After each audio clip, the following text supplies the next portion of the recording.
Yes, hot mics, which I forgot. I don't have the mic actually plugged in. Hi, everybody. Caught us setting up, scrambling a little bit as usual. Good morning. It's Friday, and coming off a really great art journaling session yesterday. I taught Art Journaling 101, where I show everybody how to do the things that I do, which you get the gist of in these demos, but it's really fun to do it in person with everybody and have everyone be able to play with the same supplies and the same stencils and things like that. So if you ever want to do it yourself and you're in the area, just keep a lookout for my Art Journaling 101 class. I do it every once in a while, and I take you through all of these techniques, and I let you use all of the supplies. So if you see me pull something out, the chances are to be on the table when you come in for the class. And what else? There's it's just a lot of fun. And so if you want to take a class in the studio, you can go to craftinessonline.com, and there's a workshop tab, and you just click on that and you'll get whatever's coming up in front of you. And it changes here and there. Some of them are weekly, some of them are every once in a while. So check back, sign up for the newsletter so you get notifications of what's coming up.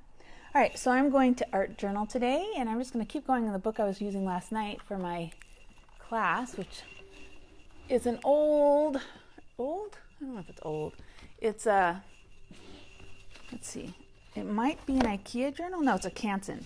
And I think I bought it as a sample with the intention to bring it in. It's an open spine, sort of, which means basically it lies flat. That's the big thing. It's a lie flat journal, which I love. A lot of mixed media artists do. And I'm not so far into it, but what I have done so far is this. I actually love this one. Now that I look at that, I remember I did this while I was in New York, helping my sister after she had her baby. So I was there for a while, and I went and picked this up at the art store there. I've talked about it before. There's a beautiful little art store in Rhinebeck, and so I got this there. And I was teaching my foil class while I was there, and so this was an example of that. This was last night. I don't think it's finished. I just used it as a way to show a bunch of different things, and then I would probably add some more to brighten it up and to add a little more contrast. But you can see a lot of my techniques are in there. Really was loving the stencil last night. I am going to work on this page today, so I'm going to set up. I'm going to do my use. I pull wax paper. You know why I use wax paper? I sell the silicone mats, and I love them. That's what's underneath here. But I love wax paper because you can take it out, ball it up, and throw it away right then and there, and there's no cleanup. That is the cleanup, right? You just replace it.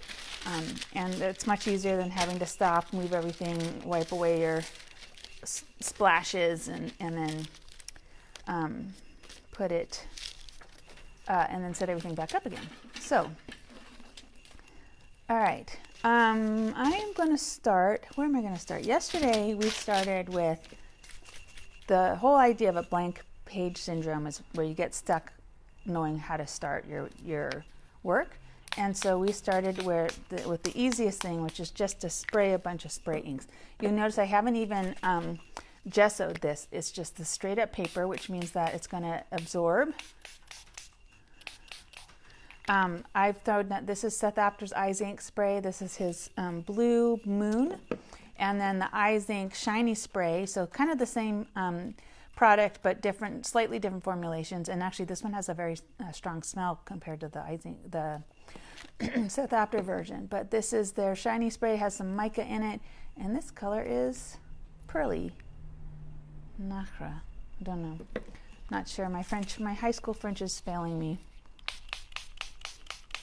which is a shame because I took it for all 4 years. Fourth year French student, and I still don't know how to say things. I mean, I guess it was 30 years ago, which is depressing in its own right. So for some reason it's beating up, which is kind of interesting on this page. Normally I like to have it soaked in and fled, but you can see that it's beating up a little bit. Ooh, you know what I don't have is my dryer. Do you mind grabbing me one, Kendall? Sorry. So I'll just sit here and Oh my gosh, I am so dependent on my dryer. Did not realize that. There you go. Thank you. Oh my gosh. Let's see. I don't even know where to plug it in because I moved everything last night. If you pull that out, that one. This is this one, right? Oh, thank goodness. Everyone should have a Kindle to help them out. It's ridiculous. There you go. All right. Crisis averted. No one died. Not this time.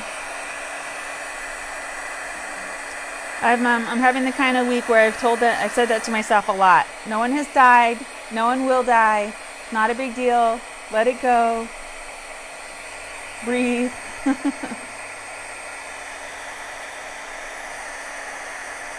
It's funny how we can make mountains out of molehills.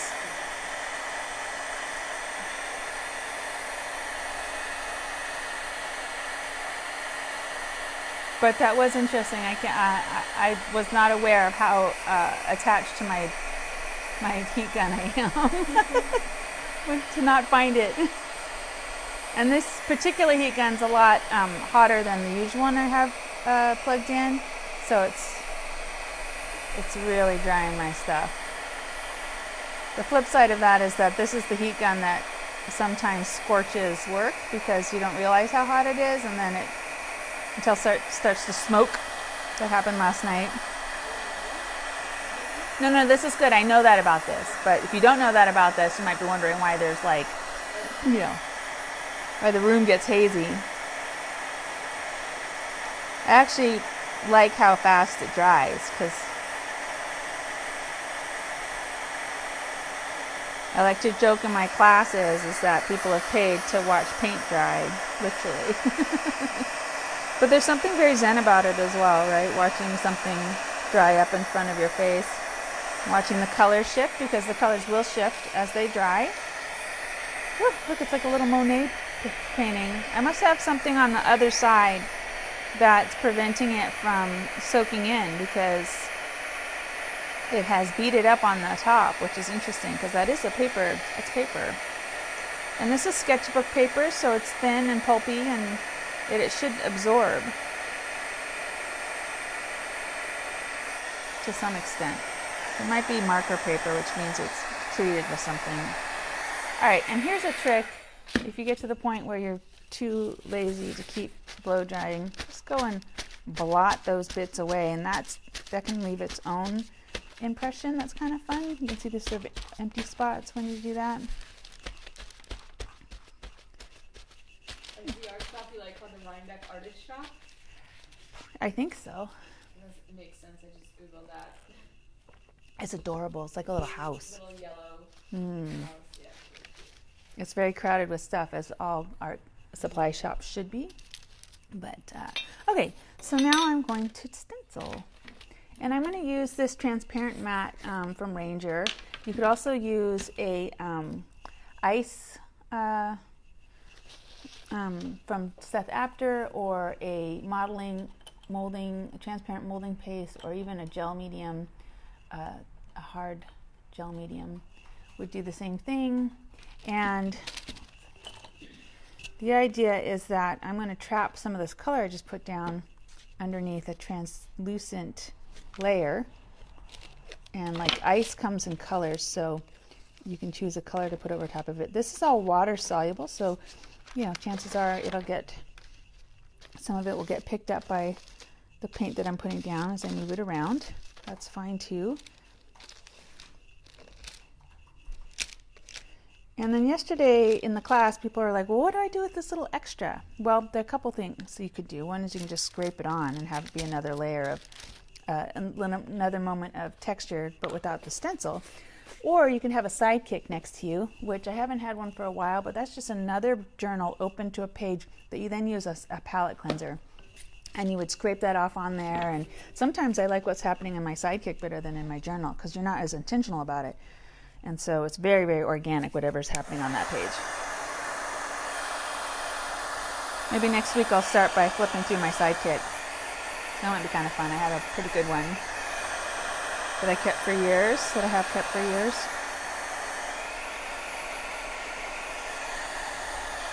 And I don't know if you can see what's happened. It's this is an acrylic on top of these water-soluble mediums, and so it's going to seal that color in. And then when I do stuff around it, that will show up now. Let's see. One trick I could do is, ooh, do I not have my water bottle? Doesn't look like it. Okay, so yeah, it's one of those right there. Yeah. Oh, I'm getting low on some of these. See what happens if I just go to some of this on. Thank you. And here's just plain water. And if I do this, it's going to interact with the water soluble around what I just put down and change, except where it's sealed.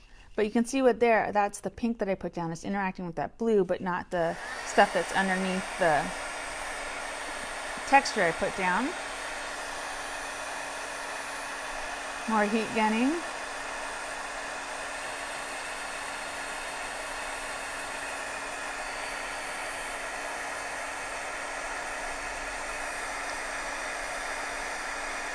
And you can see that these go down dark, but once you dry them, they tend to dry a lot lighter than they go down. So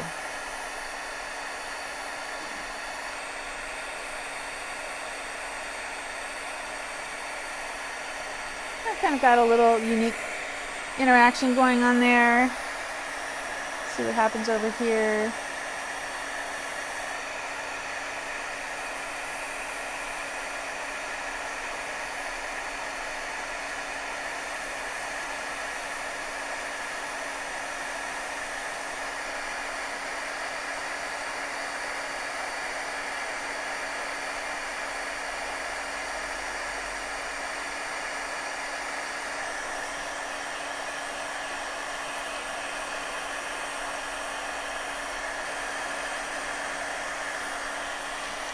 Can you see the whole journal spread in the camera? Okay.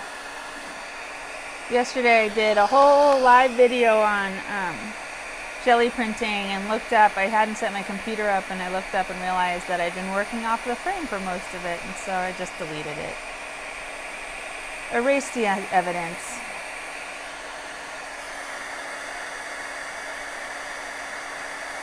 That's what happens when you don't have your head fastened on.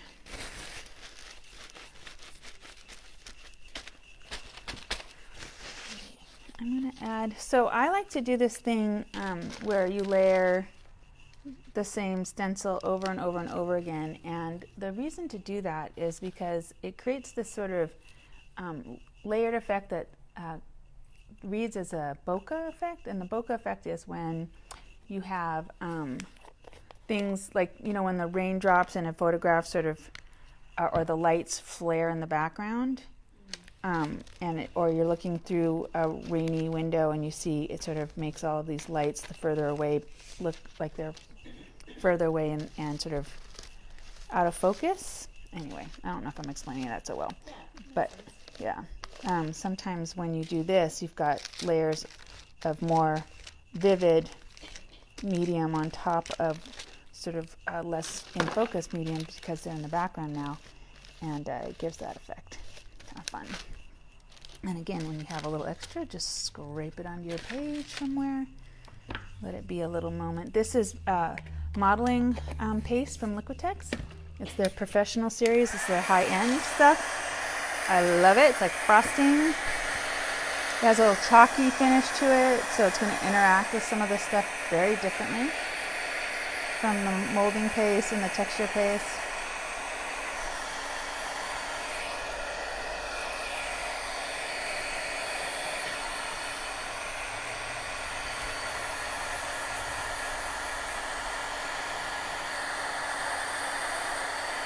It also bubbles if you get it too hot, which I got to remember with this heat gun.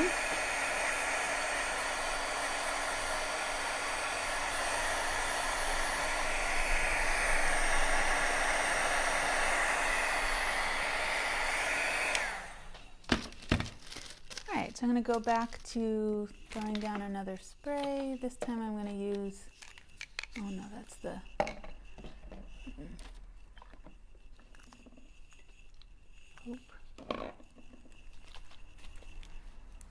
This is a distress spray. This is his Kitsch Flamingo, which is pink.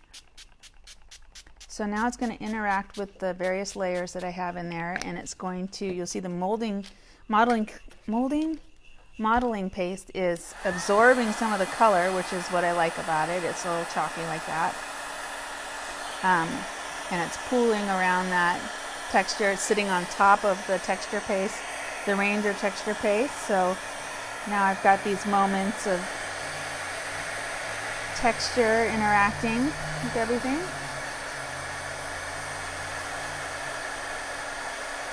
I love this color combination, this pink with this sort of earthy green. I've always loved that when that happens. There's something about it.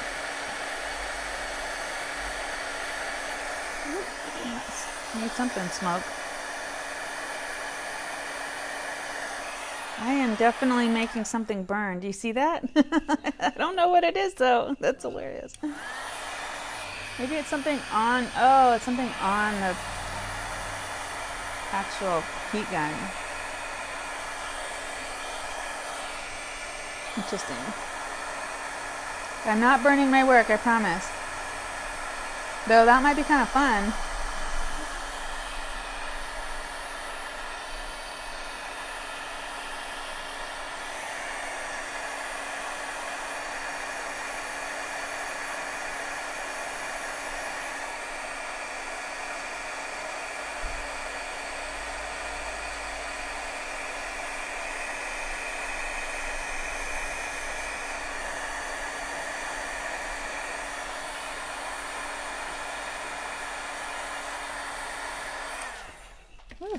So, interesting. All right, so the next thing I'm going to do is try and find a brayer. Use this one, and I'm going to put out some color. I've been super into this Jane Davenport peachy color. Her paints come in sets of 4, and I like all of the ones in this particular set. And I'm going to get a nice thin layer on my brayer. And I'm going to come, and when you do that, you get, it's just going to hit those top points in your work. So it's a way to bring back some of that texture that maybe got hidden by the color that you have down. So you can see that's pulling some of that texture up through those colors. I call this clawing back.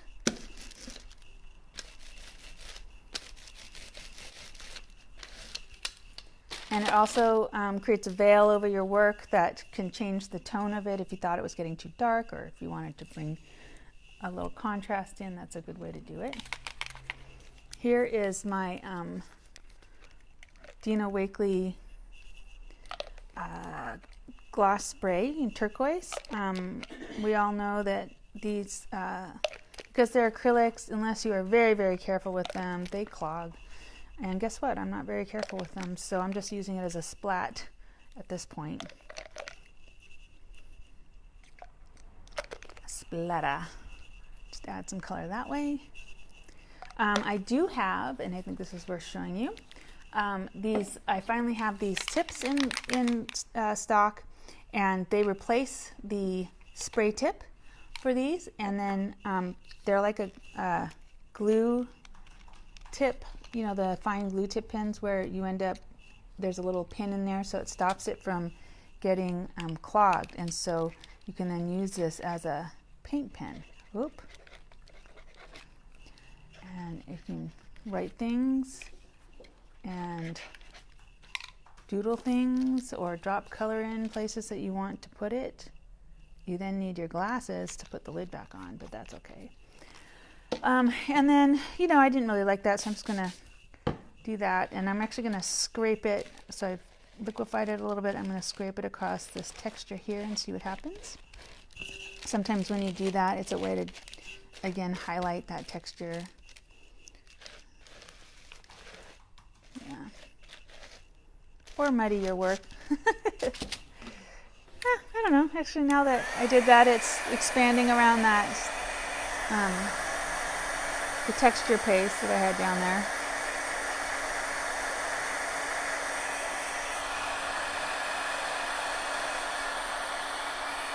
And this is an acrylic, so it is going to dry, it will be permanent, and it's going to seal the paint that's underneath it in place, which means that when I put stuff down on top of it, it will bead on top and move around in different ways. So I've now on my page, I have bare paper and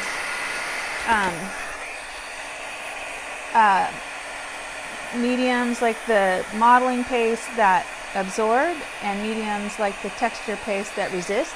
So I've got a lot going on. So if I take another watercolor spray and spray across this, it's going to behave really differently depending on what it lands on. So let's do that. Let's see what happens. This is Spiced Marmalade by Tim Holtz. It's a distress oxide, so it is opaque. So I don't know if you can see how it's blooming in some places. It's moving around on top of that acrylic. It's absorbed by the modeling paste. It's sitting on top of those places that I just put the paint down. So, and it's interacting with the other watercolor mediums on there, and that's the color's changing because it's absorbing those tints. So this is when it gets fun for me because I have so much going on a page. There's no controlling anything anymore, so it's just gonna do its own thing, and I just get to watch. Hey, Lois. What? We have a couple of seats left in Fodder Club today. We've been really having a lot of fun, and this afternoon's focus is going to be mini jelly prints. So if that sounds fun to you, you should come on down and join us.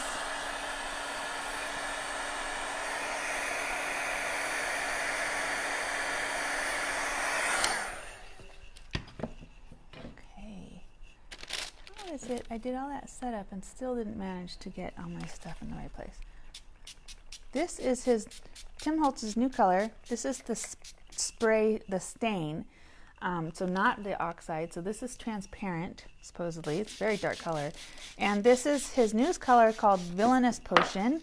It came out, I got it in stock last week, and it is dark, as you can see. Whew, look at that.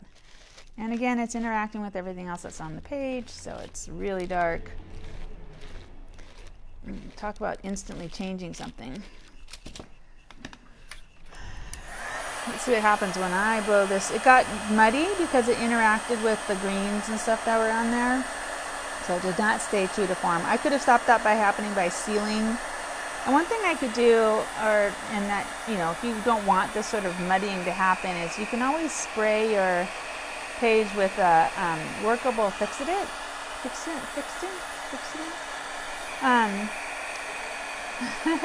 sealer, a workable sealer. Workable just means that it doesn't have a gloss or shiny finish. It's got a little bit of a toothy finish, which means that you can still draw or paint on it and it won't resist. It will just it's almost like a spray on gesso, clear gesso. But it will seal these watercolor layers down so that you can work on them without disturbing them again. Because that muddied up quite a bit. And this color is so dark. It's just so dark. Which I love. There's so much you can do with a dark color. But it really changed the page. Yeah, I do not know why all that smoke is coming off of this. I don't even see what's smoking.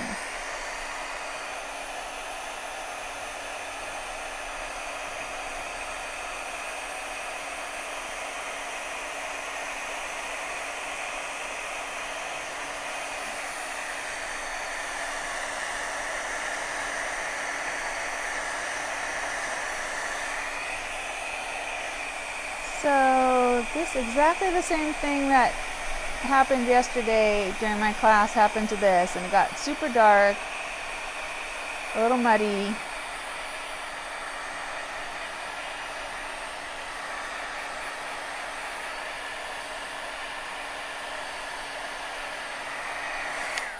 Okay, I'm gonna do this.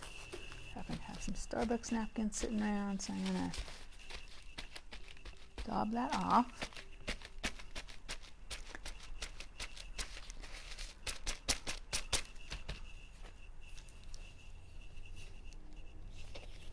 All right, this is one of my favorite elements to put down. This is golden acrylic fluid acrylics, and this is the iridescent gold deep fine, which all of those words mean different things.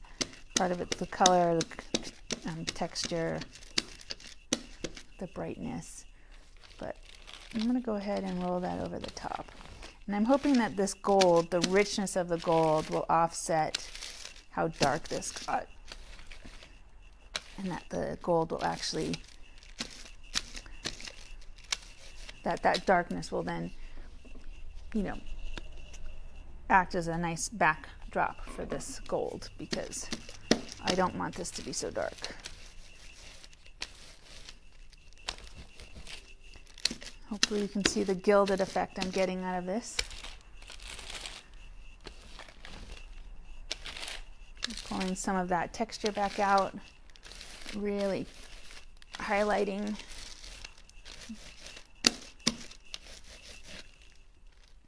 That worked pretty well. I'm going to do one more pass.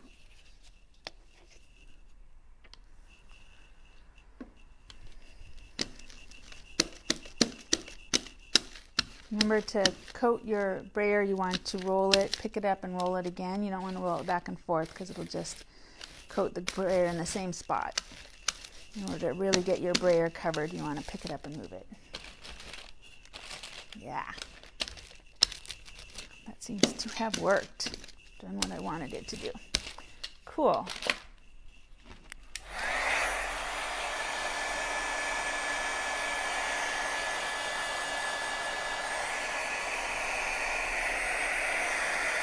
All right, I think I'm going to leave this to dry.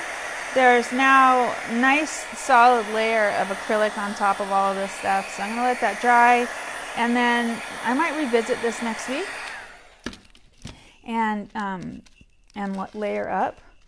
I might do the same for this. Ooh, see, so that rehydrated some of that stuff. It wasn't particularly dry. This is last night's, and I wasn't super happy with it, you know, by the end. Mostly because I use it for demonstration in my classes, so I'm not really doing it for me. I'm doing it to show people what to do, and I don't always end up liking what I end up with. But this is okay. It's a good, I don't think it's finished, but yeah, I think that's good for now. So I guess that's it. 1 o'clock boxes? 1 o'clock boxes, yes. I have boxes. I have a really great box, like a really great box, and I think you should be here for it because it's great. I mean, really.